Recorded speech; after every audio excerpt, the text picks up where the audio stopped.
All right. There we go. It's been a while, one chat. Good morning, you guys. Welcome back to another episode of Rants About Tech Live. We're at number 279, almost at 280. We're at number 279 here on this Monday, March 16th. I'm here in gloomy Philadelphia. It's wet and gloomy. Do I have the Philadelphia cam working? Absolutely not. Maybe tomorrow. But I'm here with some of my really good friends in the chat. I really appreciate you guys for being here. Let's get the applause going for you guys. We got The Rock here. We got Aaron here. We got Rob here as well. Who else do we have? Parm just joined us. Good morning, you guys. Good morning. Cheers to you.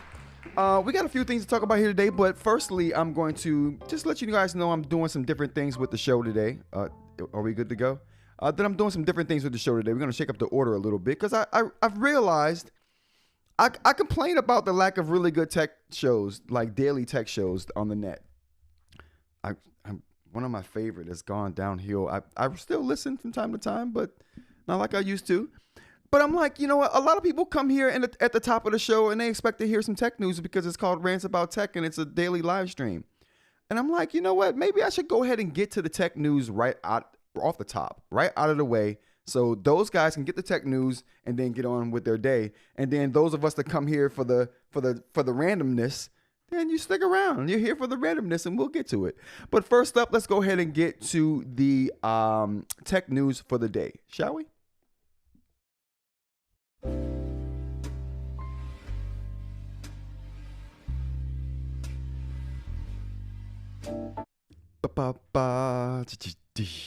We'll have that transition working soon. First up, we got news about where are we at here. Let's get this straight here. We got news about a couple of Chinese chip makers who have cracked the 7nm code when it comes to AI chips. So let's talk about some of the details here because we could see this affecting some of the market here if it gets good. We'll see. According to Reuters, sources say Huawei Microelectronics, the contract manufacturing arm of China's Huawei Group, is preparing a 7nm process and it's at its Shanghai facility. If realized, it could make Huawei the second Chinese chip maker capable of producing chips at the node for SMIC, the country's largest foundry. Huawei, the second largest chip maker in China, the report adds, is going to be the ones that's cracking the 7nm chip process.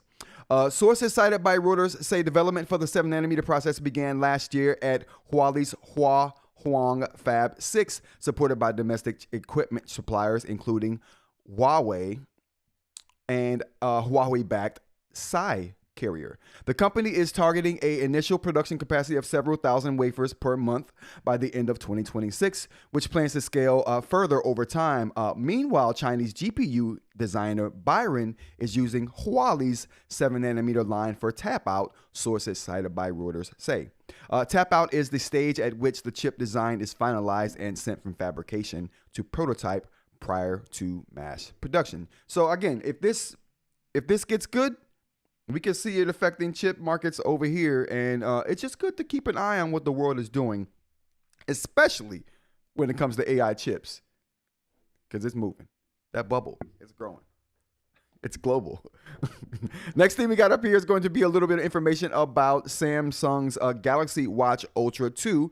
We got some details over the weekend and just prior to the end of our show last week on Friday. The Samsung Galaxy Watch 2 is poised to reshape the smartwatch landscape with its new full 5G connectivity. And that's like the biggest thing with this, the 5G connectivity. I tried to find ways they thought 5G was going to help so much that this is a huge groundbreaking improvement. It's not. It's not, but we're going to talk about the details anyway. This feature is designed to enhance the device's independence, allowing you to make calls, stream media, and browse the internet without relying on a smartphone for Wi-Fi. We could do that now. So again, maybe we'll see what happens. Scheduled for release in the summer of 2026, this premium wearable raises a compelling question. Can it meet the high expectations set by competitors who have already introduced 5G-enabled smartwatches? That's my thing. I'm like, it's groundbreaking for Samsung because they don't have it. But is it groundbreaking? Is it going to change anything? They fooled me with the headline, but since I read the whole article, we're going to talk about it. Why it's big news, though, is the 5G connectivity. Ultra 2 is expected to feature comprehensive 5G support, which is supposed to be a Ultra 2 exclusive, so it won't be coming to other Samsung smartwatches. Supposedly, that's up in the air. Who knows? Like someday, for sure, all features trickle down. That's how that usually goes. At the heart of Galaxy Watch Ultra 2 lies the Qualcomm Snapdragon Elite chip. That might be the more interesting aspect of this watch. Dr. Ling, how's it going? Good morning. BM, good morning to you, sir. What else we got here? The details. The Galaxy Watch 2 Ultra is set to debut in the summer of 2026, like I said previously. So we'll see how good this does in a few months here, because it's starting to warm up. It's not warm today, but we're getting there, Chad. We're getting there. The Rock, how's it going? Good morning. On similar news, an Apple Foldable is new to Apple, but they've been around for 5 years. Exactly. But when that foldable for Apple hits, oh, you know it's going to do some damage. You know it's going to do some damage. I'm not so sure about this Samsung watch, though. How's the market penetration for this thing? I don't really hear much about it on a normal basis. How do we feel out there? Do any of you have the Ultra 1, the first Ultra from Samsung? Aaron, I know you a Samsung fanboy out there. Oh no, you're an Apple fanboy. My bad. I'm sorry. We got any Samsung fanboys out there who's got the Ultra, the first one? Let me know what you think.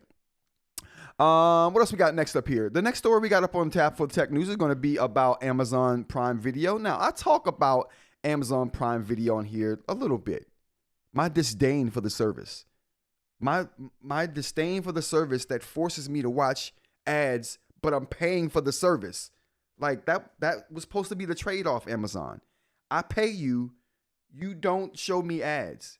And then you show ads to people who aren't paying. That's how they pay, with their time and watching ads. I don't want to pay with my time. That's not a thing I ever want to do. But anyway, they're doing it. So let's talk about some of the details. Oh, and furthermore, I talked about the reason why I don't like this, but I'll say it again here. The reason why I don't like paying for the ads is because I'm indecisive. I don't know where I was when I stopped watching the show. I need to fast forward, rewind a bit, rewind a lot more, then realize I went too far. Fast forward a little bit. I didn't go far enough. Fast forward some more. Then I definitely did not go far enough. Hit it again. Now I'm too far again. A little bit back. In doing all of that, I got to watch every time I hit that button to go back or forth. I got to watch 2 commercials. So I end up spending my 30 minutes that I have to watch a show on trying to figure out where I was last. So that's why I hate Amazon Prime, because you pay, but you still have to watch commercials. All right, let's get to the details. Amazon Prime Video is increasing the price of ad-free streaming as part of a new subscription option the company announced yesterday. No, this is a couple of days ago. Amazon's ad-free streaming service will increase in price from $2.99 a month to $4.99 a month. Amazon, what are we doing? I have to watch the ads even though I'm paying, and now I have to watch more ads unless I pay more? So I'm paying more for ads to watch the same. The service will be called Amazon Prime Ultra. Subscribers will be able to stream simultaneously on 5 devices, up from 3 previously, and have access to up to 100 downloads, and that's up from 25 previously. So I guess you're getting something for your money above and beyond more ads. You're paying for more ads, though. 4K Ultra High Definition UHD streaming will be available only on the Prime Video Ultra subscription. So if you want 4K, I mean, that's another incentive to go up. It's just streaming is going to be like the cable services back in the day. I'm not going this. That's where we're going here. Amazon is the latest streamer to put its prices up. So this is not, exclusive to Amazon, but they may be the only ones who force you to watch ads, though. I don't have to watch ads on Netflix or YouTube. Following similar recent hikes to Apple TV, Disney Plus, and HBO Max. What do we think, Chad? I know it's getting out of hand. Okay, do you guys care about these rising streaming prices or not? Or are you like, well, I'm getting something for my money, so I guess, ads aren't that bad. Or I'm getting something for my money, so I guess the price hike isn't that bad. What are you thinking? What do we got in the chat here? Mitch, how's it going? Good morning. I have no interest in folding phones. Wow, Mitch, that's a hard stance, bro. You're going to change your mind soon. Listen, in the future, that's what we're going to have. Mitch, that's where we're going, bro. You hold on to that. You hold on to it, Mitch. You hold on to it tight. Because it's going to come a time you're going to have to let it go. The Rock says, Sammy watches are probably the second most popular smartwatches after the Apple Watch. I have a distant fourth watch. What's your distant fourth watch? I would argue the second most popular smartwatches aren't smartwatches at all. I will argue the second most popular smartwatch are fitness trackers after the Apple Watch. I would even go so far as to argue the Apple Watch isn't really a smartwatch. It's really a fitness tracker that because it can do, it's a watch on your wrist, it does watch stuff, so it does smartwatch things. They care way more about health at Apple than anything else, and I applaud them for that. I applaud them. What else we got here? When I see ads on platforms I pay money to, I put my trifold hat and set sail for the high seas. Listen, Mitch, that's why I don't watch Amazon Prime no more, bro. That's why I refuse to watch Amazon Prime, because I'm like, I am not about to pay for these ads and waste my 30 minutes that I have of food. I don't have a lot of time in my life. Listen, I need more time in a day, Mitch. It's 24 hours in a day. I need at least 36 of them. Okay? Listen, I need at least 36 hours in a day, bro. If I had a good 12 more hours, I could get some things done. I'm sorry, that wasn't is that 36? 24? Yeah. If I had if I had 12 more hours in a day, I get real work done. I feel like I go to sleep at night, I'm like, I got 3 hours of sleep. I still got things I need to do though. What can I do with an extra 3 hours? Besides get no sleep. Listen, I got things to do. So I can't waste my 30 minutes for food that I want to sit down with something and eat and watch something in the middle of the day. I can't waste that time just scrubbing through. Come on, y'all. Help me out. I want my DVDs. Of course you do, BM. Of course. BM, you were probably one of the dudes who were on Betamax over VHS. I was with you though, so you know what I'm saying. Aaron says, Mitchell, after having this Z Fold, I agree with you. What? Wait, the Z Fold is good?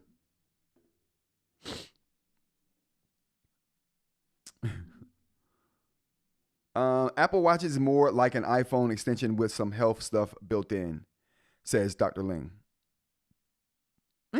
Okay. The Rock says, I love my Z Flip. I prefer a phone that folds into a square. I'd be less interested in a tablet that folds into a thick phone. Okay. To be honest with you, that's where I'd want my foldable to go. I'd want it to go from a tablet to something I can fit in my pocket. That's the dream. BM says, Garmin MK3 diving watch. Seriously. That's a good watch though, BM. That's a good watch. I'm not going to hold you. Especially if you're diving. It's way more helpful than the Apple Watch was going to be for diving. Even though the Apple Watch Ultra is a really good diving watch too. The Rock says, added benefit of foldables is its own tripod. True. The Z Fold is good, but I don't really need a folding phone, says Aaron. Aaron, if Apple released a folding phone today, you'd buy one. Stop playing. Let's go on to the next story we got up here, you guys.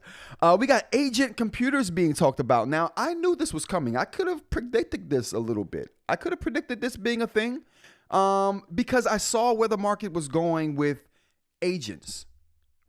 Just trying all the AI browsers, before all the agents made like the AI browsers obsolete, because that's kind of what's happening right now.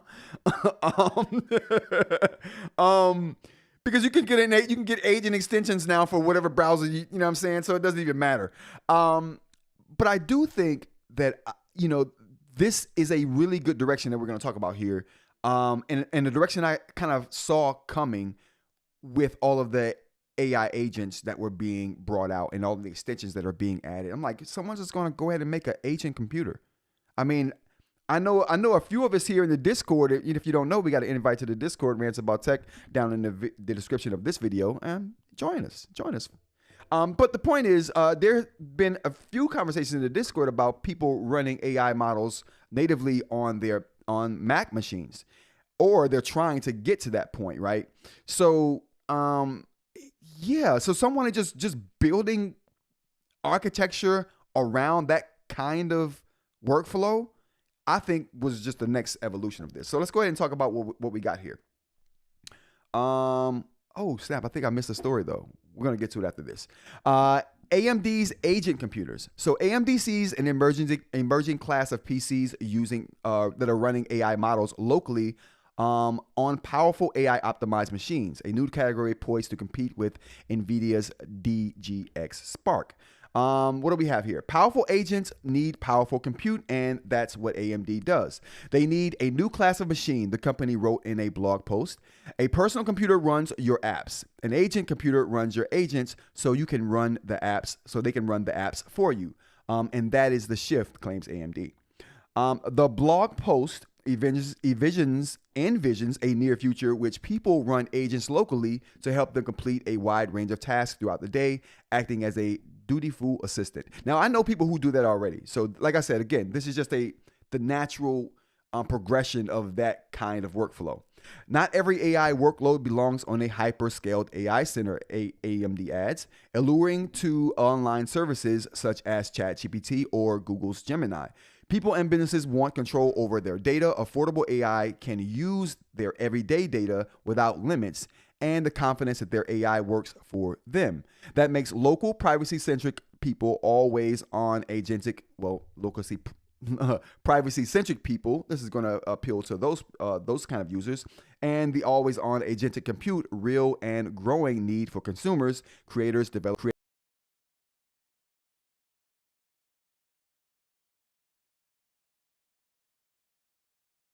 What happened? Oh, I think I had a computer or I think we had a power spike here in Philadelphia just now. Are we still up? Okay, I think we're still up. So we're going to continue on because I think we're still up. But that makes local privacy-centric, always on agentic computers a real and growing need for consumers, creators, developers, startups, and SMEs, small and medium enterprises. So I could have seen this coming. I know Jay does this kind of thing. There are a couple other people who do this kind of thing as well. What do you guys think about this? If you got any feedback for me, what do we got in the chat here? Palm says, I can tell you one thing. The sexiest smartwatch is the Garmin Mark V3. Listen, Garmin makes really good smartwatches. Garmin makes really good smartwatches. She Ink doesn't get the dab. My bad. She Ink. Good morning. Oh, snap. Oh, what happened? Oh, boy. Oh, there we go. Okay. Whew. I don't know what happened there, but we're back. There was a blip. Small blip, lucky, and had power outage on Friday. It was windy as heckins on Friday, no doubt. It's still windy here in Philadelphia. All right, so what were we talking about here? We were in the chat. Well, yes, I'm going to buy a folding iPhone, LOL. I just don't need it. Of course, Aaron. Of course. I know you was capping. I am here with you, Aaron. Don't need it, but I want it. Come on already, Apple, says She Inc. They were talking about the folding iPhone that's never going to come out now. I think that's going to come out, this year? Next year? Dr. Ling, they're good. We're good. They are servers, Mitch. Yep, you're back. Small blip, no doubt. We're still up, no doubt. All right, we're good. We're good to go. Small blip on the radar, but we're back up. All right, so moving on to the next thing in the tech space we have to talk about, which is going to be about a $1,300 mouse. Would you guys buy a $1,300 mouse for any reason? I mean, I get it. This is a collector's edition mouse, 20th anniversary gaming mouse from Razer, which I'm gonna listen. Can we see it back here? if you can't see this, back here, I love Razer. Back there is a custom Leon Lee Razer collaboration pedestal case for PCs. Custom for me. I mean, there's other people got them too, but you can't get those anymore. So, and I got all Razer stuff back there for my gaming rig. So I love Razer. But I'd be damned if I buy a $1,300 mouse because I like Razer. That's crazy.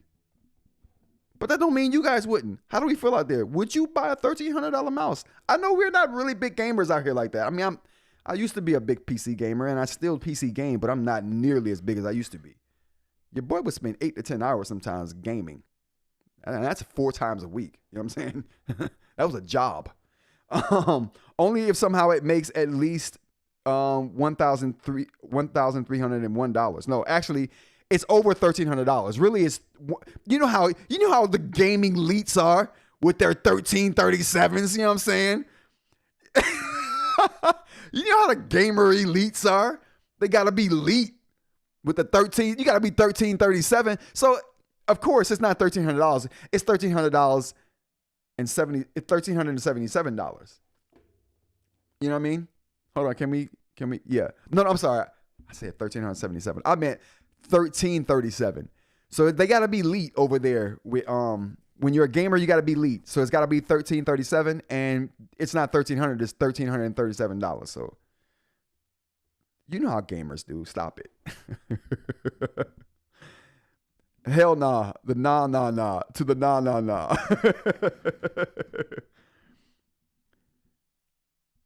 I'd go for a premium mech keyboard over a premium mouse. I like mechanical keyboards as well. I mean, I have 2 of them back there. One loud and clicky for when I want to feel like I'm using a mechanical mouse, and one that's silent for when I'm gaming and I still want a mechanical mouse. But I can't take the clicking and clacking when I'm trying to talk on Discord. Y'all know how it be with the gaming. Come on, chill out. Y'all know how it be. You know how it be. All right, moving on. What do we got here for details? So this is they only made again. Elite. They only made 1,337 of them, sold them for $1,337, and they sold out immediately. So who cares what I think? Razer Boomslang 20th anniversary gaming mouse. That's a weird name for a mouse. Okay, well, whatever. It looks cool though. I'm not gonna hold you. We got any more pictures? Yeah, it looks cool. It's got a leather top. Okay. Yeah, that's cool. I like it. I'm not going to hold you. I do like it. It must feel amazing. It must feel amazing. I'm not going to hold you. Oh, a premium. Talk about premium. Okay. Stop playing with them. Okay, you know what? I changed my mind. I want it.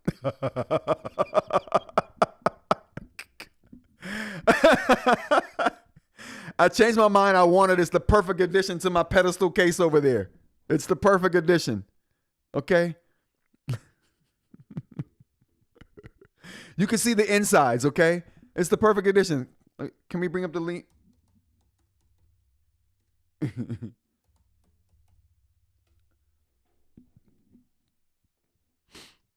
Listen, stop playing with them. Can we get the optic? Oh, stop playing with them. Leon Lee, Razer. Okay. Tell me that mouse wouldn't go perfect with that. Come on, chat. Come on. Tell me it wouldn't go perfect. Okay, I gotta have it. Okay, I gotta have it now. It's just gotta happen now. So we're gonna leave it at that. And before we lose any more of the audience, let's go on to the next thing. If you guys are enjoying the show today, give me a like. Subscribe if you want to seek more content like this, and maybe join the Discord. Hit that link down below. Next thing we got up on the list is, I think that might be it, actually. That is it on the tech news list. So if you were here for the tech news, I thank you for joining us. We about to get into some real nerdy eInk rando, talking about all kinds of random stuff, and I can't wait to get to it, so let's do it. It's actually, we'll just do eInk first and then get into the random.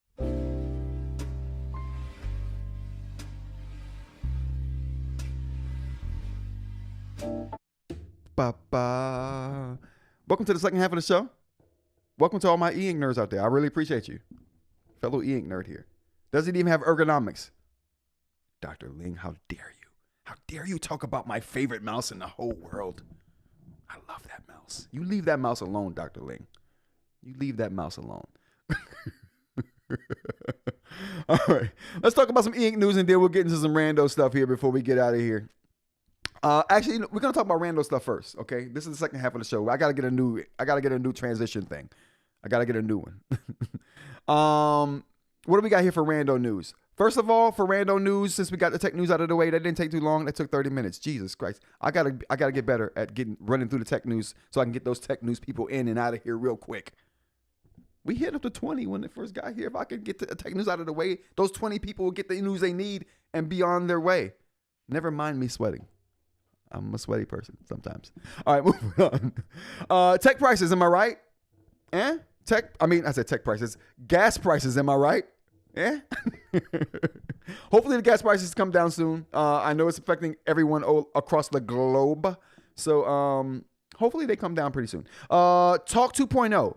Listen, that's what I'm going to call the Reddit part of the eInk section of this show.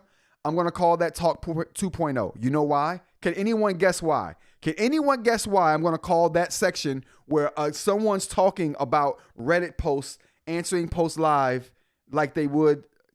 Let me know. Let me know what you think. I'll answer that in a minute. Shout out to the Oscar winners last night. There was a lot. Listen, we all know who the winner should have been last night of the Best Picture award. We all know who that should have been. The winner was the winner of that award was that movie was trash compared to every other movie that was in the category with it. I won't bash it here. We all know who should have won. But shout out to all the winners though. I really appreciate it. There were some shockers last night. There were some things that I totally expected. You know what I'm saying? Like the Best Picture award. I totally expected that, but I shouldn't have went that way. It shouldn't have went that way. Okay, so what we got here? LOL, Palm says, LOL, Cheeto fingers on leather buttons. Yeah, not good. No one would do that, right? Right. This is what he's talking about, the leather buttons right there with Cheeto fingers. Yeah, I would never use this mouse. This mouse would literally just sit on top of the pedestal monitor or pedestal case. That's what that mouse would do. It's a reminder that I do dumb things, and sometimes when I do dumb things, they actually look cool. And you know, there's a lot of dumb things that look cool. So big up to dumb things that look cool. So back to the chat. Tosh 0.0 is referenced, but I like Talk 2.0. Okay, so and that's coming from The Rock. Dr. Ling says homage to Tosh and talking into the ether of Reddit. Yes. So it's a homage to two things. You guys got the first part right. It's a homage to Tosh 2.0, but it's also a homage to Talk Soup. I don't know if you guys remember that show. Talk Soup was the predecessor to Tosh 2.0. And I used to watch Talk Soup, but Tosh 2.0 came along. so Talk Soup, Tosh 2.0, Talk 2.0. Your boy thinking. I'm thinking. What else do we got here? I think we were talking about Tosh 2.0 or Talk 2.0. So yeah, Tosh. It's a homage to Tosh 2.0 and Talk Soup from back in the day. I think it was on E. Shout out to all of the Oscar winners. We said that already. Firefly cartoon is in the works. I don't know if you guys know about this, but Firefly is a cult classic show, a cult sci-fi classic show that I absolutely loved. They came out with, I think, 1 or 2 seasons and canceled it. They came out with a movie to kind of satisfy the fans. That was awesome. Now they're coming out with an animated series because they can't get a live action series going back. That's so sad. You know, I really wish they could have gotten a live action series back up and running, but I'll take nothing or something over nothing. And that's what they're giving us. Something. What about Tilly Underwood? I've been hearing a lot about Tilly Underwood. The AI news anchor or AI actor or something. She did a song recently. I'm not even going to put it up here because I don't want to highlight AI slop. You know what I'm saying? I don't even, I wouldn't even consider that AI slop, but it's close enough till, you know. Mitch says favorite show. Excellent show, fellow brown shirts. How much to Tosh and talking to the ether Reddit? Don't put too much stock on the Oscars. AG Forrest Gump beat out Shawshank and Pulp Fiction. Wow, two films I consider pretty perfect in their categories. Favorite show, excellent show, fellow brown shirts. Yeah. Definitely a good, really good show. But Pulp Fiction, side note, Pulp Fiction is my number one favorite movie of all time. Pulp Fiction. If you haven't seen it, I would highly recommend it. And it definitely should have won. But you know what though? Forrest Gump was good though, man. That was one for the ages. You know what I'm saying?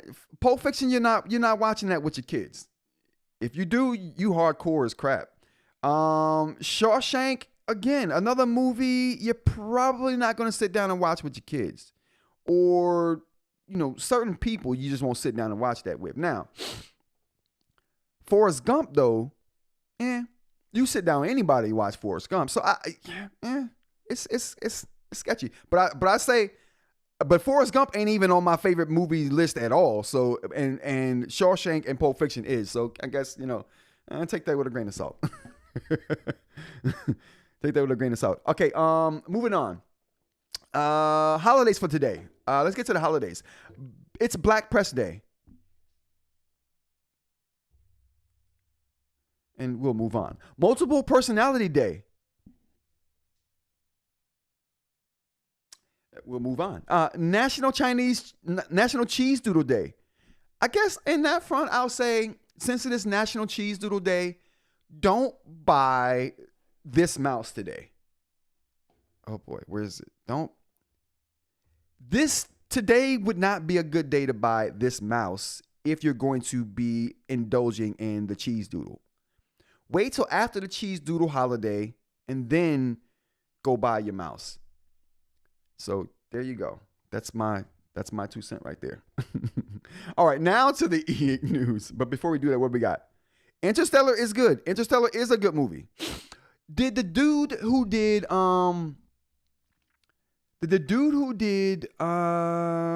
Inception do Interstellar as well? I don't know, Joseph Spaceman. Let me know if anybody knows it out there. Interstellar was a good show. But the dude who did Inception, I think he was on a list of movies, best 25 movies of the 21st century, and he had 3 movies on that list, or 4. Yeah, Project Hail Mary is going to be good, Aaron. I can't wait to see it too, bro. Project Hail Mary is going to be pretty good. Joseph said, I think so. I think he did. I think the person who did Interstellar and Inception did this was the same person. I forgot it. Christopher Nolan. I think, yeah, there we go. Thank you, Dr. Lane. Christopher Nolan. Christopher Nolan also did Inception. I think the only Christopher Nolan miss for me had to have been the movie with Denzel Washington's son. Now, I'm going to say this. Denzel Washington's son is the worst actor I've ever seen in my life. He is the worst, dude. His dad is like the perfection of acting. And swag. Like, he brings so much swag to every role he plays. He's just got this air of confidence and like, yo, I'll beat you up and beat you in a spelling bee all at the same time. Like, he got that like swag about him. So Nolan don't miss. Now listen, he missed on that movie with Denzel Washington's son. What was that called? Tenet. He missed on Tenet, bro. Tenet to me was not good.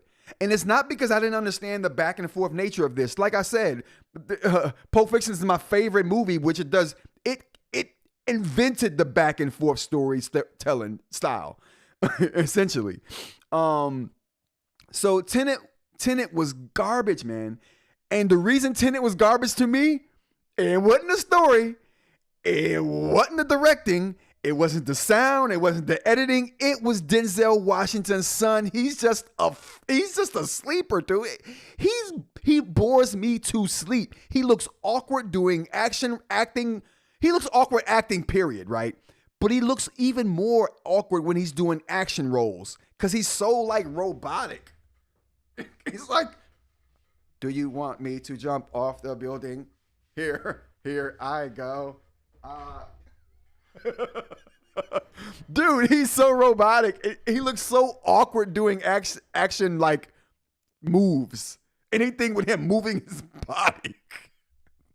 And I'm going to include walking into that.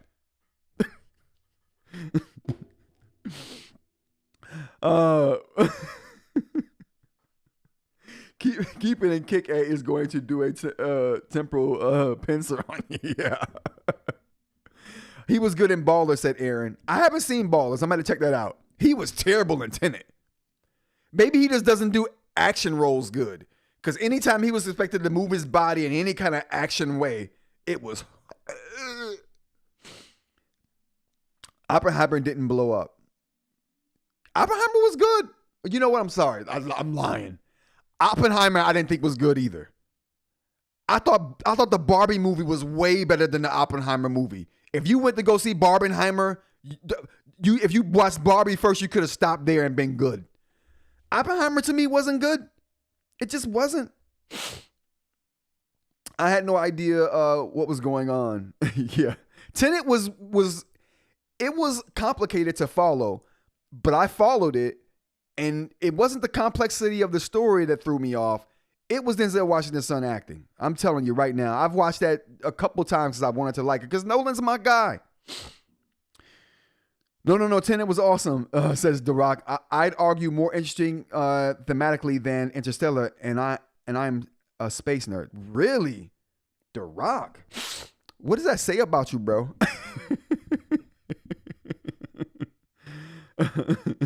Oppenheimer was yeah, it wasn't. Oppenheimer was just all right. Barbie, definitely. Barbie won that summer, bro. The Barbie movie won that summer, and I love the director of that Barbie movie because she did this. It was a movie called Bad Girls, or the movie she did right before that was awesome. I forgot the name of it. Wait, you're having some bad movie takes today. You watched the Barbie move? Why? Word, listen, because that Barbie movie was good.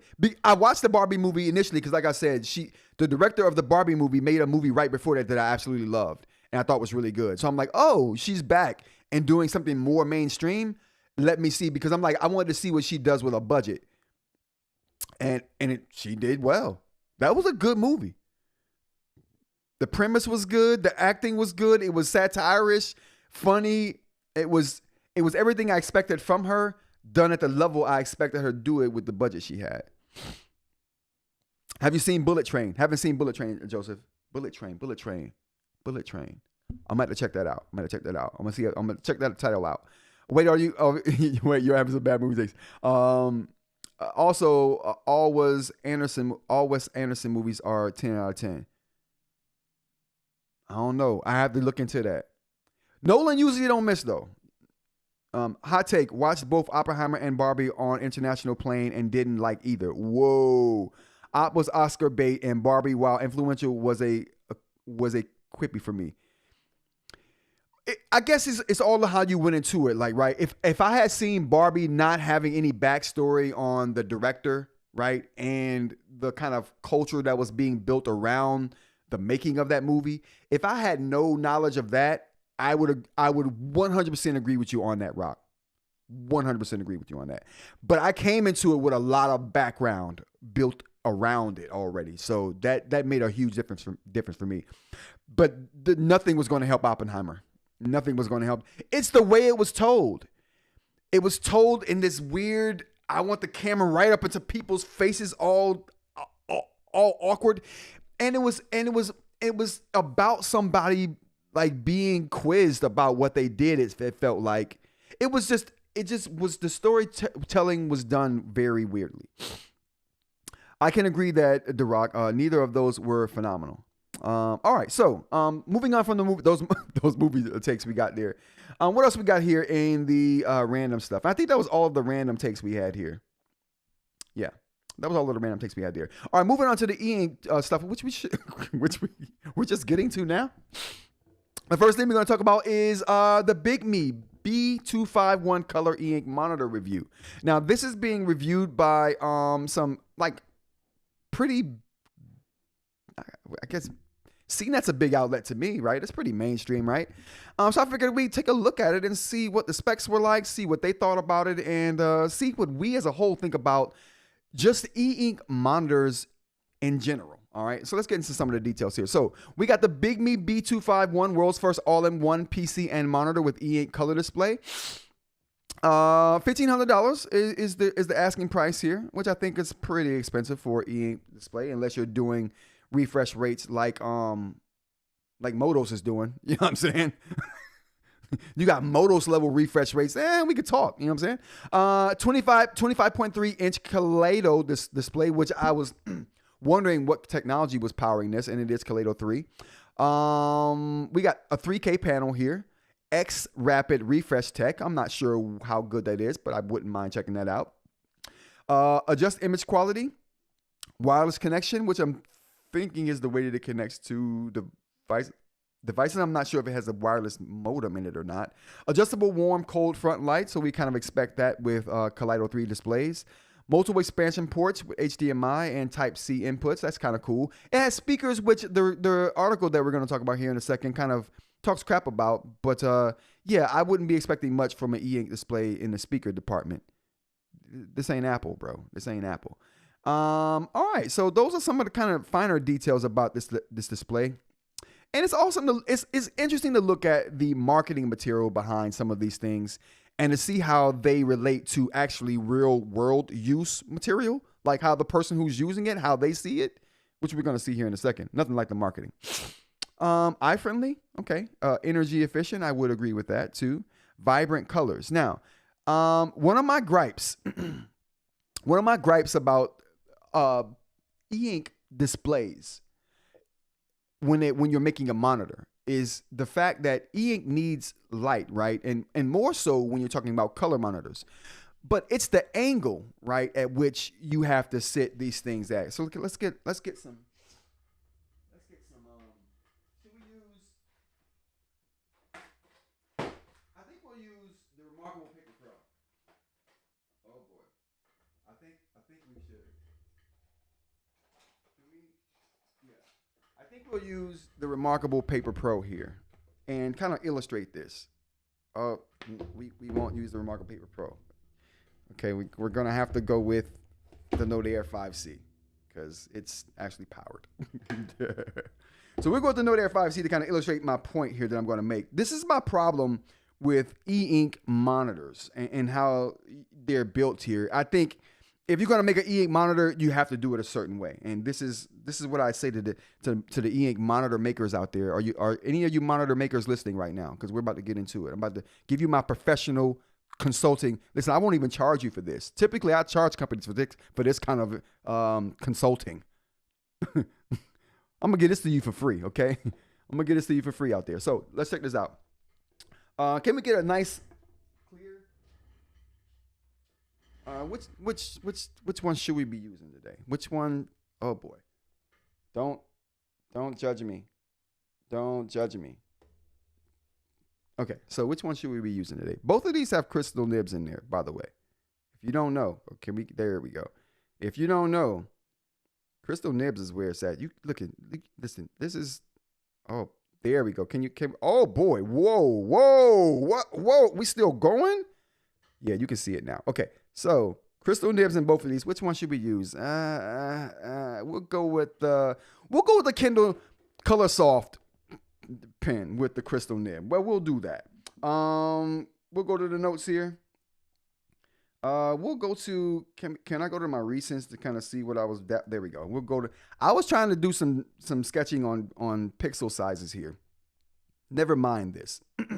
So what we're going to do here is, now, typically when you got a monitor, right? We got this monitor. We're going to call this the monitor here. And this is the stand for the monitor. Let's call it, oh, no. We're gonna make an Apple pedestal stand for this thing. Oh, that was terrible. Where's my pen? Oh, there we go. We're gonna make an Apple pedestal stand for this monitor. Okay. So this is the monitor here, and this is the Apple pedestal stand because I love the Apple pedestal stand. Now, typically you get a couple of ways to do this, right? That's oh well, I'm thinking I'm using the Supernote here. My bad, you guys. Typically what happens here is, oh no, we don't want to do that. We only want this. Typically what will happen is you'll have this thing here, and you will be able to make the face of it tilt a little bit this way, maybe a little bit this way, you know what I'm saying? But you don't get a lot of wiggle room a lot of times with monitor stands, right? Which that hinders how much light, ambient light, is going to be hitting this thing. So you got ambient light all around, right?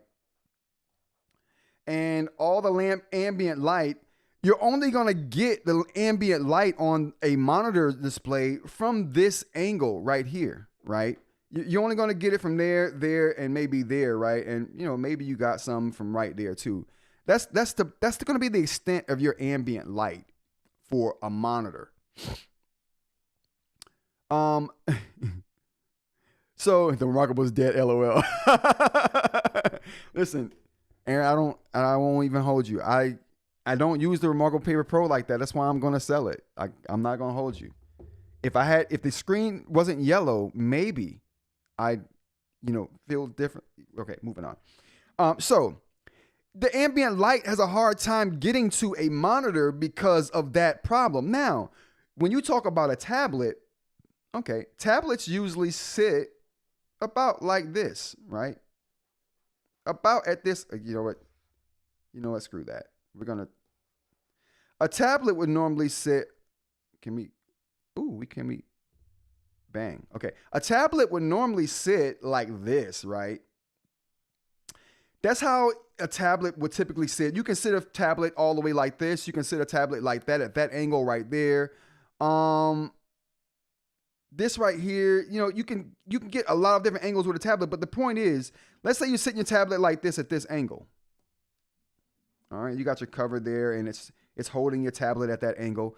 Now you're getting ambient light, right? From a whole lot more angles, right? Than what you would get from a monitor. Because now you can get light from all of these angles right here, not just these. Right? So there's more light that's going to be available to you. And that is helpful when you're talking about eInk. But when you talk about monitors, that's a hindrance, right? That the angles that you get are going to be a hindrance. And basically what I'm talking about here is what angle are we talking about? But a 90 to 100 degree angle for a monitor, right? And you get way more obtuse angles with tablets, right? So you can put it at a flatter angle and get way more light. And this is more so important when you're talking about color screens. So back to this screen right here, like you can talk about how light this screen is going to be on these pictures, but it's not going to be anywhere near that unless you have a light source beaming like right on it, right? And what do we think, chat? Dr. Ling says, bro, once you change the Remarkable Paper Pro, you will want to keep it. Probably. I want a better screen though. I have been waiting for weeks for you to sell the Remarkable Paper Pro. Just send it to me with an invoice. Okay, then done. I'm sending it to you. I'm sending it to you, Aaron.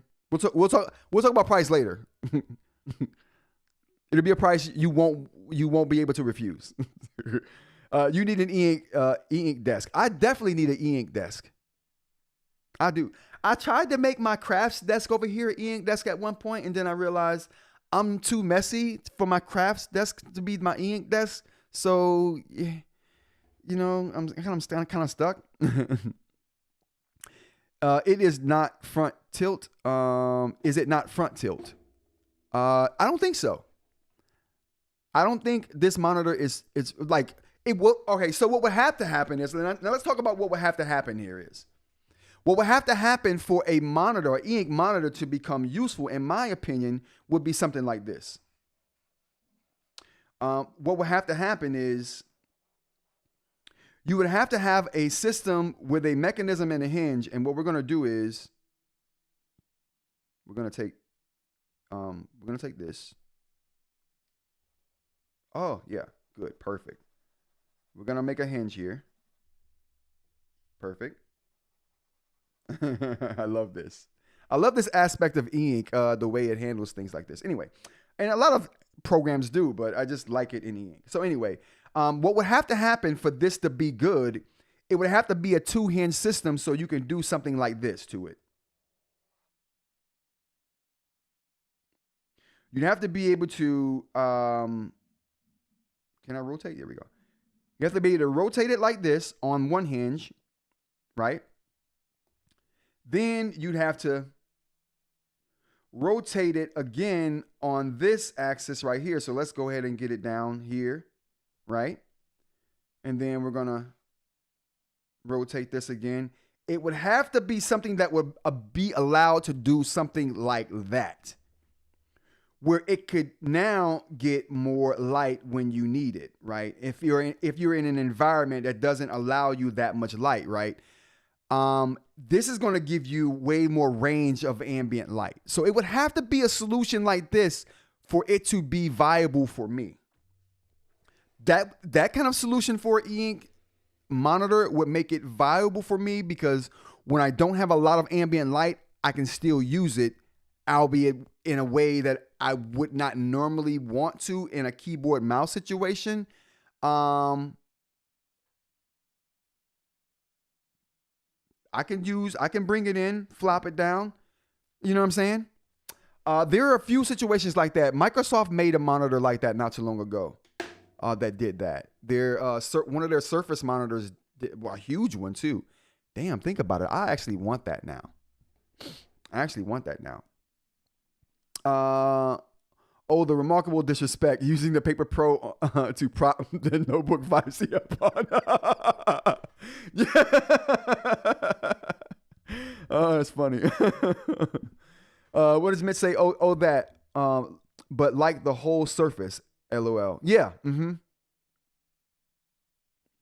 Oh, I thought you meant a desk with an eInk screen built in, Mitch. Oh, yeah. I found a Boox Note Max. Yeah, this is what would have to happen there for me to get on board with an eInk monitor. It would have to be able to fold down like that for times when I need more ambient light to hit the screen. And that would keep you from having to add a front light. You know, okay, cool, add a front light. But for people like me, I would get one without a front light. That would be the draw. You know what I'm saying? So I don't need light. Again, with color eInk, you almost are in a situation to where you're going to need some amount of backlight. So for a black and white panel, I could take it without front light. Color, I'm going to need a front light. I'm going to need it, period, point blank. They're just too dark. How's it going? Joseph said, I found a Boox Note Max 13.3 tablet notebook, 128 gigabytes, Pen 2 Pro, and case bundle for $428. Is that a good deal? I don't know in the pound section, bro. I don't know the conversion. Anybody out there know the conversion or in the region? If you want the solution, the price won't be worth the cost would be on the stand itself. Yeah, that's the thing. But you know what though? To be honest with you, so I just bought. Let me get rid of this. I just bought this thing right here. I just bought this machine right here. It's called the Uniformation GK3 Pro, and we're going to talk about that a little bit late in the show. Whoa, it's gun time, chat. It's gun. Okay, never mind. Yeah, I'm gonna talk about that a little bit later in the show. But the point of me showing that is that machine has a lot of the things that I want, and machines that are way more expensive. In order to give me those things in a price that I could afford, in a package that I could afford, they had to make a lot of concessions in other areas. That's what I would do in this eInk monitor situation. I would make a lot of concessions to get a good enough screen in a package that people would actually use. That would be the key for this. I'd make concessions with the screen. Jay, how's it going? I'd make concessions with the screen to get that screen in a package with a hinge mechanism that's rock solid, that's going to be fully articulate like the way we just saw right here, right? Which is going to be able to fully articulate into this kind of form factor, and also, right, be in the other form factor. Can we go back here? Oh boy. Bam. Look at that. We're doing animations here. But also be able to go back into this form factor right here, right? Like a regular monitor would. So I would make concessions in the screen cost initially, because once you sell people on the idea of this is the way to do it, later you can probably increase the screen quality and make it a better screen and charge more once you've sold people on the fact that yes, this is the form factor we need this in, right? But yeah, I think that's the case right there. And one that's affordable, yeah. It would have to be affordable, and that's why I said I'd start off with the hinge. I'd start by saying, hey, how good of a pedestal hinge could we make for this device, and at what cost? And what's my budget? Then I would say, what do I have left for the screen? And I would find a screen that would fit into that whatever I have left budget. Honestly, that's the way I would do it. So free game out there for you developers and manufacturers out there watching, because I know you are. If you're liking the show, give me a like. Subscribe if you want to see more content like this. And as always, this is independent channel right here. I don't get sponsors. I don't do sponsored content. I don't do affiliate links. My support comes from viewers like you. I mean, I take my advertisement dollars, you know what I'm saying? If they're going to give them to, they're going to advertise anyway. So I'm going to take them advertising dollars, but I'm fully independent. So if you find value in the show, consider hitting that join button too. Support. All right, move on. Monitor stands are trash. What does Aaron say? I don't have any of the monitors on stand that comes with it. That's because monitor stands are trash. You're right. But that's why you gotta start with a good one. You put your research and development into the stand first. Screens are a dime a dozen. Good stands are not, right? No links, shots fired, USB ports, you know what I'm saying? But assuming they're not trash, USB ports, you know what I'm saying? But assuming they're not trash, that's what's up. I don't like the design of the actual case though. All right, so let's talk about these thoughts on this device here. So the reviewer thought that what do we got here? Too plasticky. So again, that kind of leads to my I don't like the design of this thing. Too plasticky. External power brick, which I thought was weird in 2026. Obnoxious resonance with onboard sound. It's almost, listen, if your sound is trash, nothing else matters. It doesn't matter how good your video is. If your sound is trash, no one cares. So it's almost better to not have any sound than have bad sound. It's almost like how it's better to not open your mouth than to speak and remove all doubt that you're really dumb.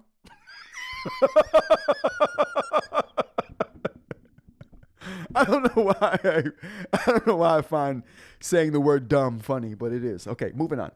Text had visibly rough edges. And we saw kind of something like that. Let's go back. So they're fronting about the 150 PPI, right? And that's the thing about that's the thing about this. When it's color, you get resolution that's not good. When it's black and white, you get reasonable resolution. So the top here is black and white. Below is going to be the color resolution to text. If I was reading text in color, yeah, I think it's trash too. It's not actually that bad with the 300 PPI you get for the black and white. So just something to keep in mind for people out there that have a little less understanding about the technology and how it actually works.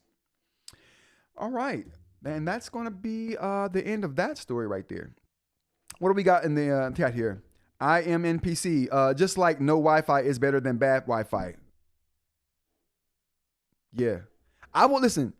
I'll cancel the show if I get on here, my Wi-Fi is bad. I just cancel the show. Chat, we'll try this another day.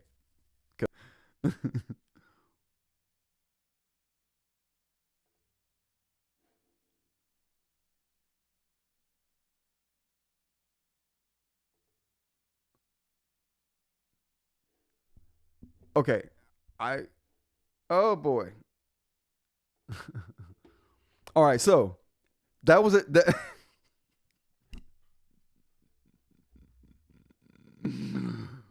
Listen, good on you. Who's that? Who's that? I am NPC. Listen, bravo. That was well played, sir. Hold on, where's the applause at? Well played, sir. Well played. I mean, you could have just told me my internet was going down. You could have just told me, listen, bro, hey, it's skipping. Well played, though, sir. Well played. That's why I had a hard time starting the show today, because I was having internet problems. And I guess they're persisting now.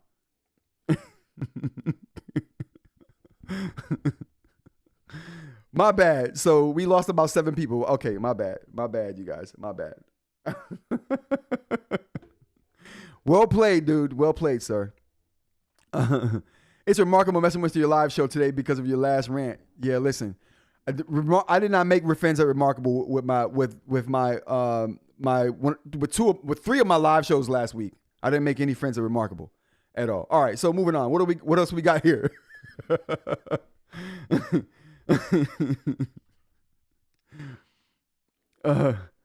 So what do we got here? All right, so moving on. Yeah, those were the things we found out about the monitor. So moving on about the monitor, I think we got done with that. Now we're gonna get into just what Jay just said. We're gonna get into why I didn't get the Boox 4.2 update. I didn't get the Boox 4.2 update, and I didn't get the 4.2 update. Didn't mean to hurt you, man. Oh, I was just joking, bro. I'm just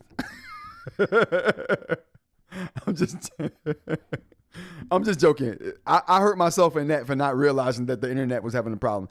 Again, it was having a problem this morning too, which is why I started way later than I normally would. So I appreciate you guys for sticking around and understanding the difficulties and the problems that it is in the 21st century. First world problems, yeah, but they problems nonetheless. We'll move on. But all love, I am NPC. All love. So moving on. I didn't get the Boox update 4.2 beta pushed to me yet. I don't know why. You know what? Let me just check again. Let me just check right now. Just before I kick Onyx's back in. Let me let me check. It's under more, right? Yeah. There we go.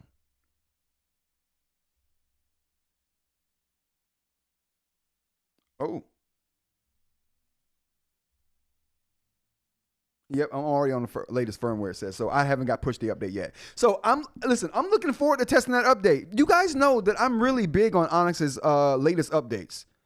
I really do want to get into their code sharing aspect of the eInk Center. I refuse to call it whatever new name they have. It's still the eInk Center to me, okay?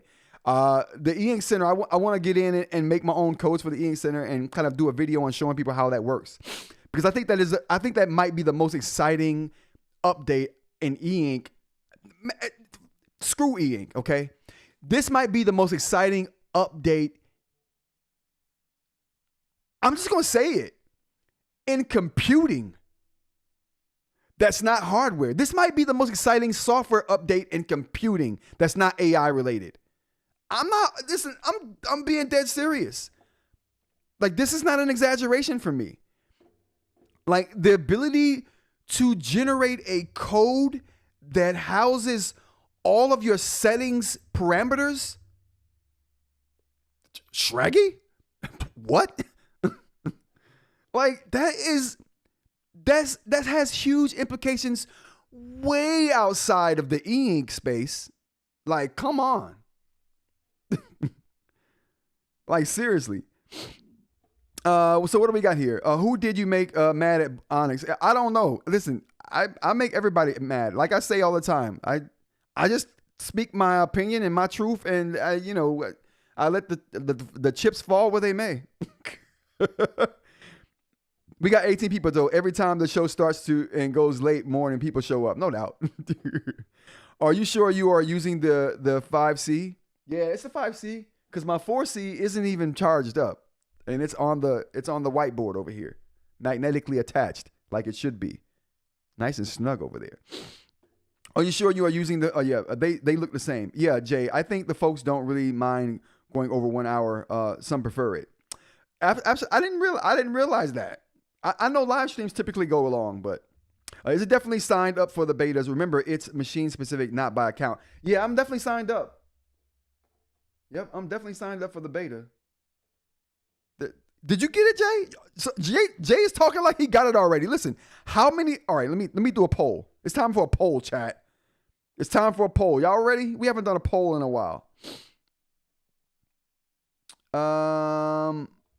Do you have the Boox 4.2 beta?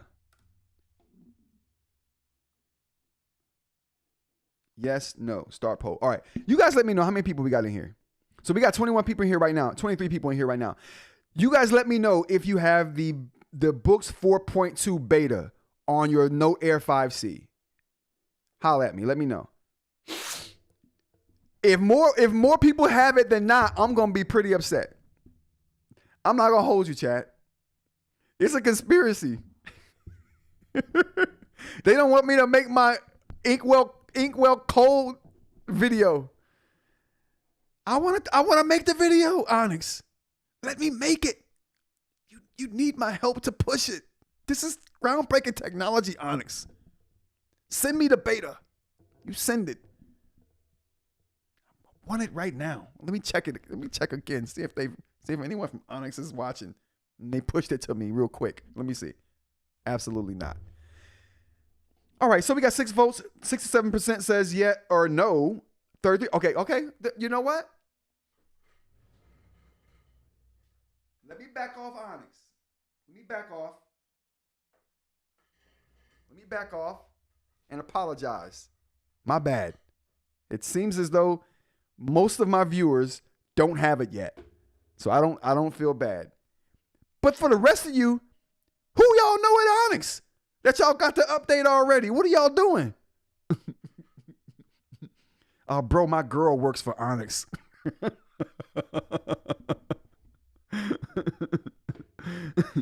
My girl worked for Onyx, bro. She get the hooked up, bro. My cousin Junebug, he worked for Boox, bro.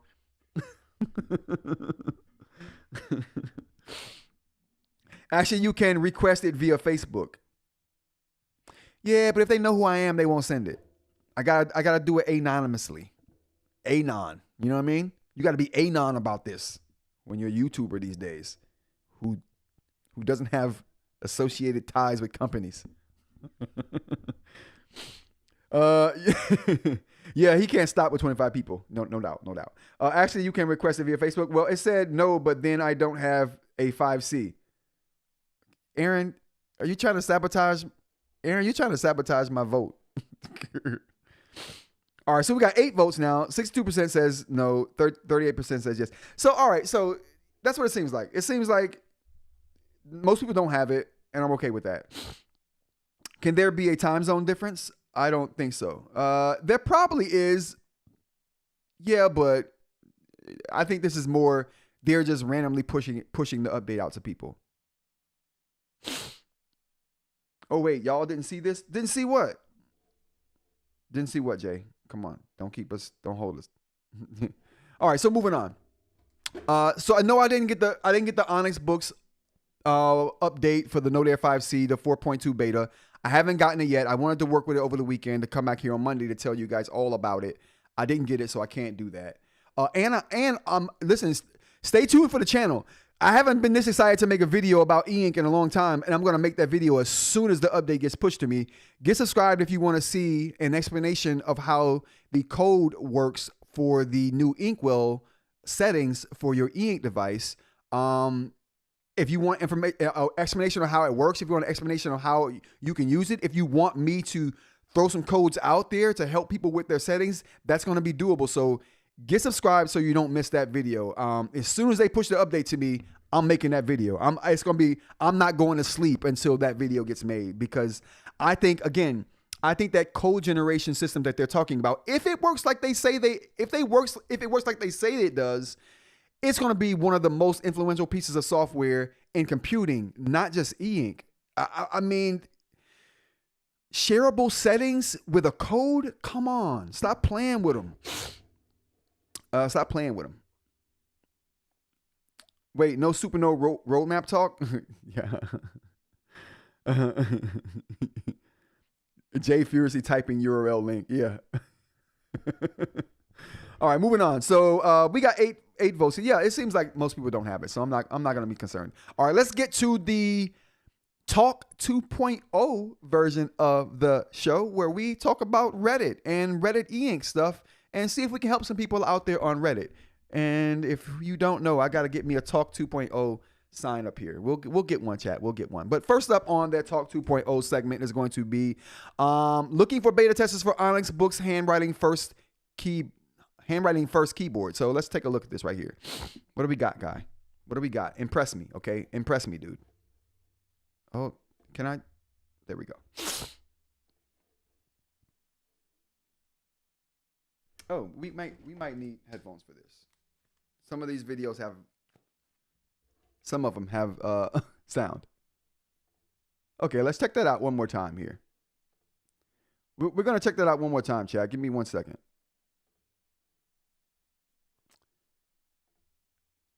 Bluetooth headphones, am I right? Am I right? All right, so moving on. Let's check this out one more time. Oh, he had sound. Oh, there was no sound with this. So let's look at this one more time. This,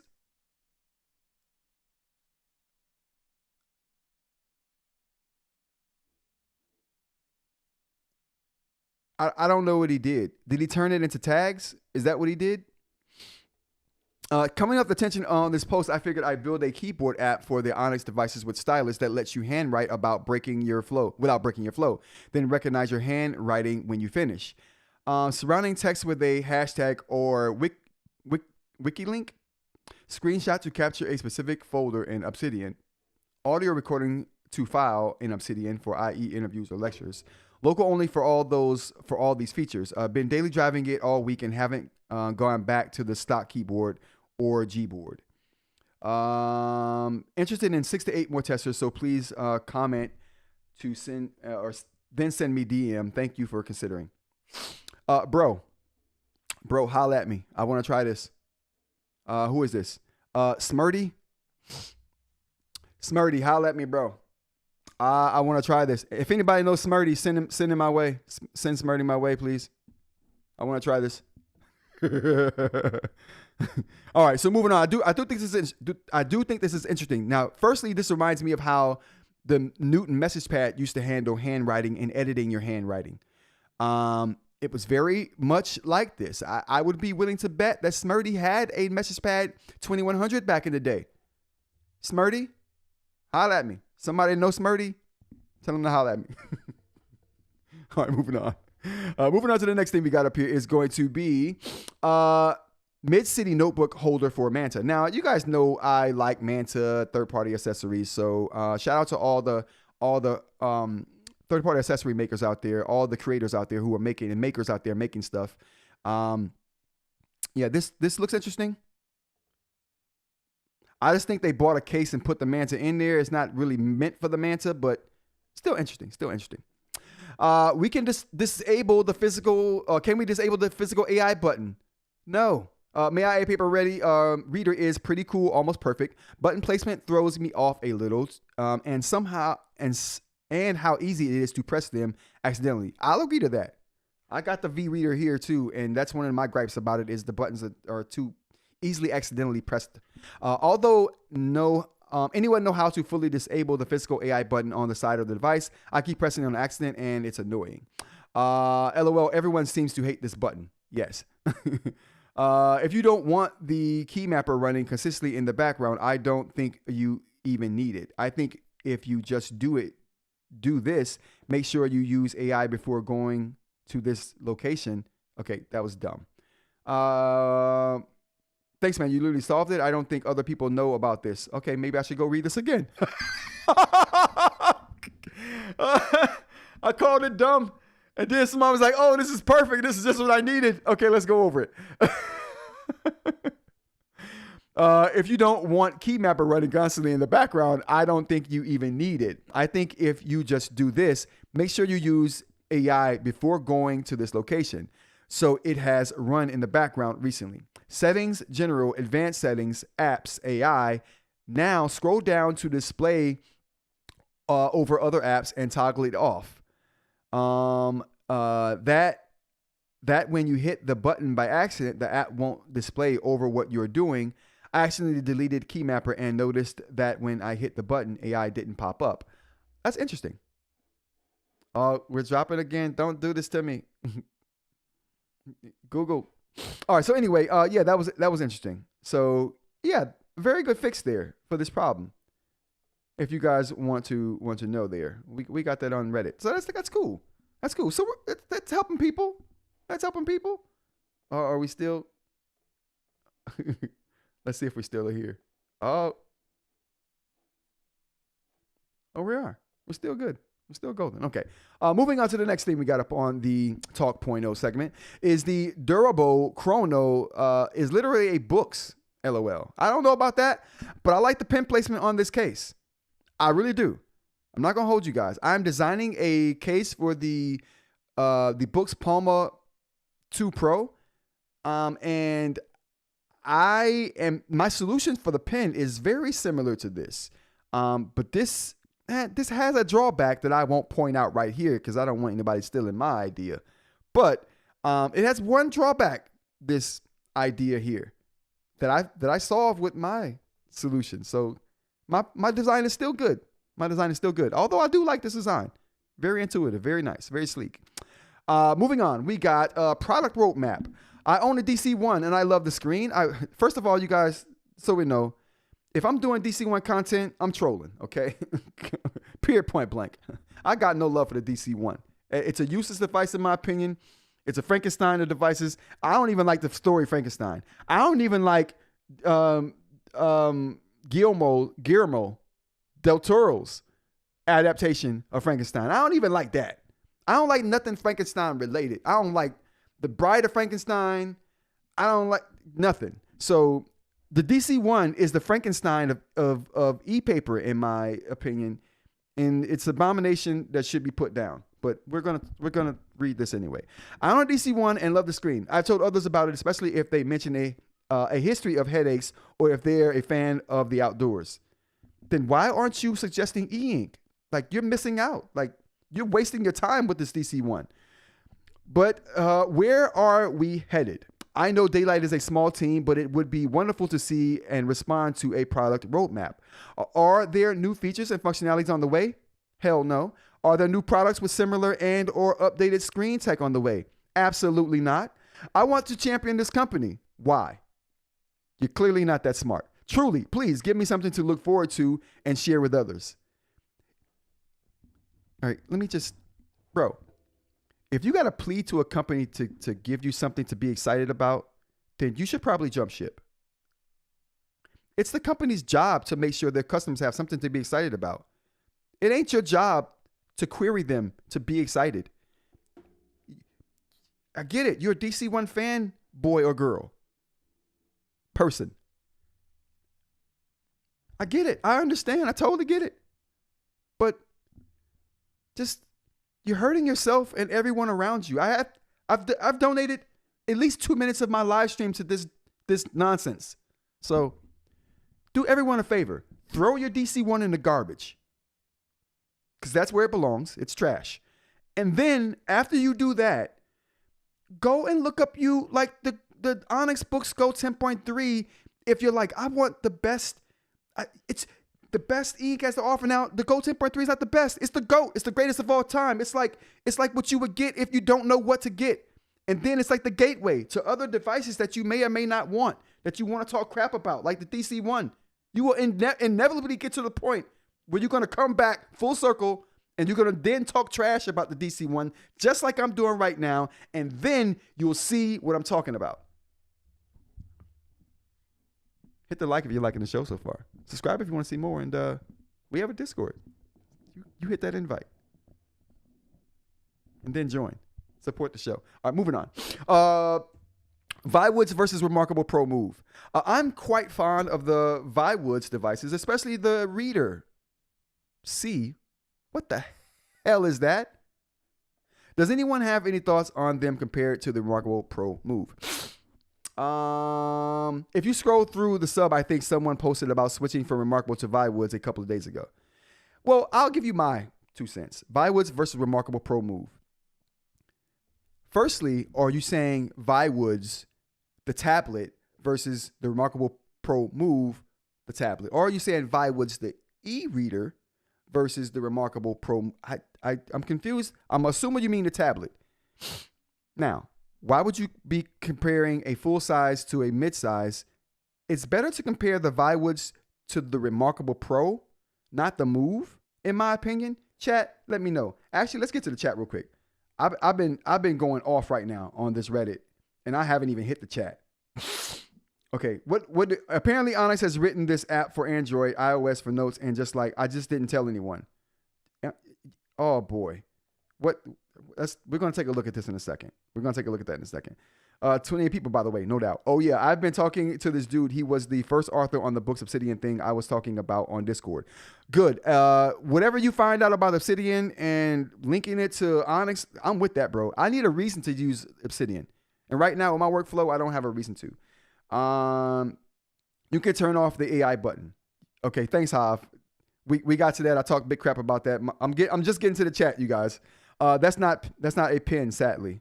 Yeah, it's just a scroll wheel. Okay, if the DC-1 was like $200 cheaper, we'd be having a real conversation, in my opinion.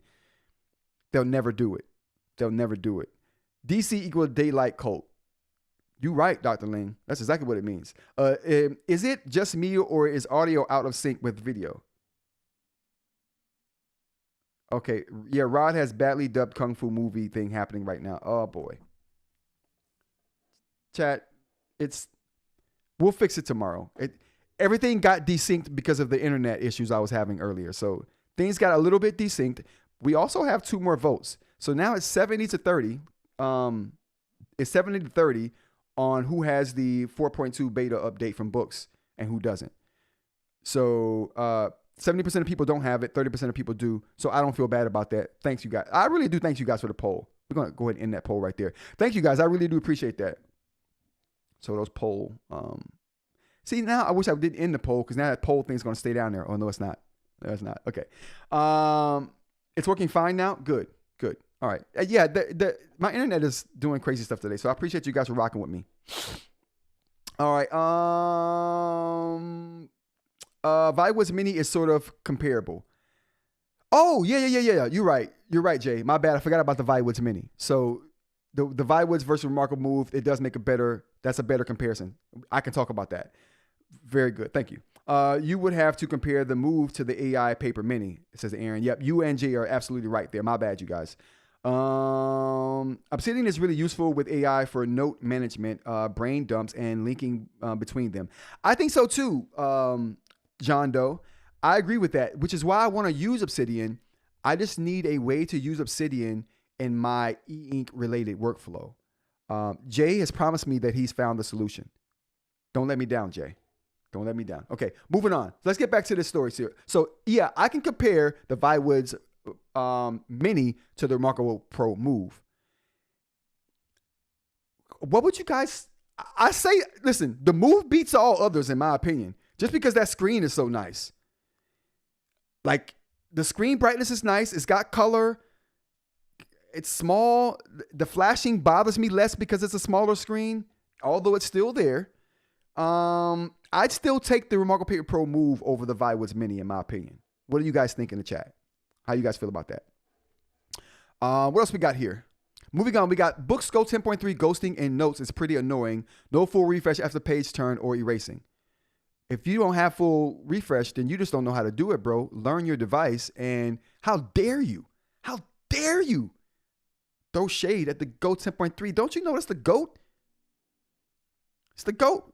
Like, we don't tolerate this nonsense. You get the axe immediately. Hello. Hi. How's it going? We have here. Oh boy, that was the wrong one. Oh, there we go. All right, what do we have here? Just got one for studying, so I sideloaded a few things, LOL. It looks like the Manta right there, right? That's the Manta, yeah. It's great, but do they plan on making editing docs easier? Right now I have to write a doc, a note, then export and proof it on a computer. Huh. Well, I don't know the answer to that, chat. Does anyone here have an answer to that? 32 people, that's what's up. That's impressive. That's pretty impressive for a Monday. Listen, hit the like if you're liking. Subscribe if you want to see more content like this. We do this Monday through Friday, 10 a.m. to kind of whenever. So, cheers. Join us. Coffee time.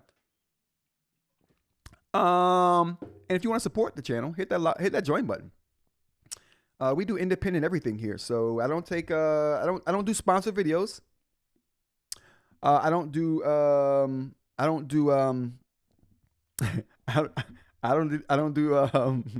thanks, Jay. He said, listen, he gifted five memberships. If I can get 5 more memberships on the humbug from people just wanting to support the channel, that would be great too. See what kind of community we got. We got such a great community. They gift memberships to people because they love the channel. I appreciate you guys. Moving on. What else we got here? Yeah, I don't know about this one right here, chat. You guys got to let me know about that one. You guys got to let me know. EPUBs versus PDFs for studying on Nomad A6X2. I've just started playing with a Nomad, one of my early use cases of preparing for interviews and reading some books to study. If you're reading on the Nomad, bro, there's way better experiences out there for you. It might even be worth buying a second device to read because the Nomad is not what you want to read on. Okay? Chill out. It's not what you want to read on at all.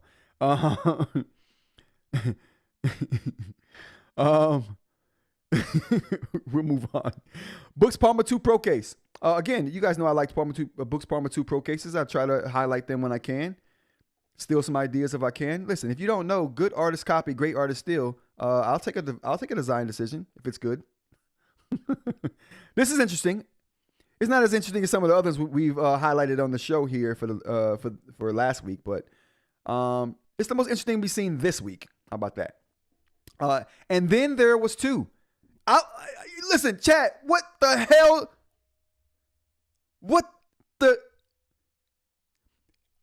This is probably the first picture I've seen with 2 remarkable devices that have the updated screens that aren't super yellow.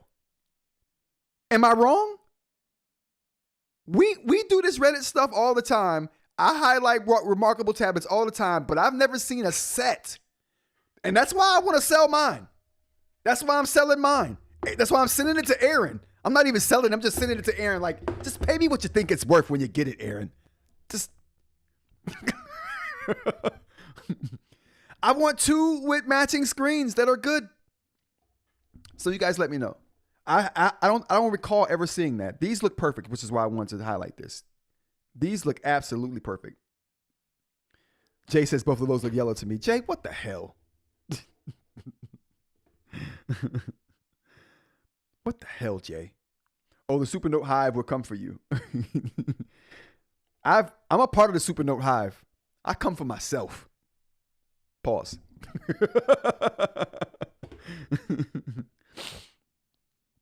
Yeah, the remove is even a bit more yellow. So this is a lottery. Yeah, it's a lottery for sure, The Rock. But I think these are the least yellow pair that I've seen. I'm not gonna hold you. Usually when you see 2 remarkable paper pros side by side, the Move and the bigger Pro, usually one got a yellow screen and one don't. At least these are consistent. You know what? Now that I'm looking at them, you guys ruined it for me. Now I'm seeing the yellowish nature of the other one. Oh, chat, you ruined it. You ruined it. I was hoping to end the show on a good note. Leave it to Jay to ruin my high hopes. Jay, you just Jay. Jay, you. All right, everybody, that's going to be the show for today. I really appreciate you guys for being here, and I really appreciate the viewership today too. If you guys like the show, give me a like, subscribe if you want to see more content like this. Go down into the description if you want more detail on any of the things I talked about today. I do leave links in the description to every story I talk about, just in case you want more detail. You know I ain't going into deep detail. I'm not deep at all. I'm super shallow. I'm lying. When it comes to tech, though, it's got to look good. Like, I want it to look good. Thanks for everybody for being here. We got Aaron. We got Dr. Lean. We got Jay, not a professional. We got The Rock here. We got eInk. We had Hav here. Rob here. We got Alon here. Who else we had here? Bimmer, D-Rob, Atlas. Those are all people who got the subscriptions today, or the memberships today. Alan Scant, we got you. If I said your name wrong, my bad. John Doe, thanks for coming. We also had, did I say Hive already? I think I did. We got I Am NPC. No doubt, bro. I appreciate you giving me the shout. I appreciate you slamming me on the low today. I really appreciate that. More outro music. I appreciate you slamming me on the low today. I Am NPC. It was funny. It was funny. Thank you. Who else we had here today? We had Mitch was here today. Did I say Hive? I think I did. Joseph the Spaceman was here today. I really appreciate you. BM, thanks for joining, sir. I think that was it. If I forgot you or didn't see your name today, I really appreciate you for being here. Thanks for joining. Parm, I can't forget Parm. Thanks for joining us. I really hope you guys join us tomorrow for another Rants About Tech show. Until then, you guys, have a great rest of your day. And yeah, don't forget, if you're buying Cheese Doodle today, don't buy that limited edition mouse from Razer, okay? Just hold off until after Cheese Doodle Day. Then buy your mouse. All right, till next time, you guys. Peace.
Oh, if you're still here, thanks, Jay, for the subs. I forgot to say that. My bad, Jay. You're awesome. Appreciate you.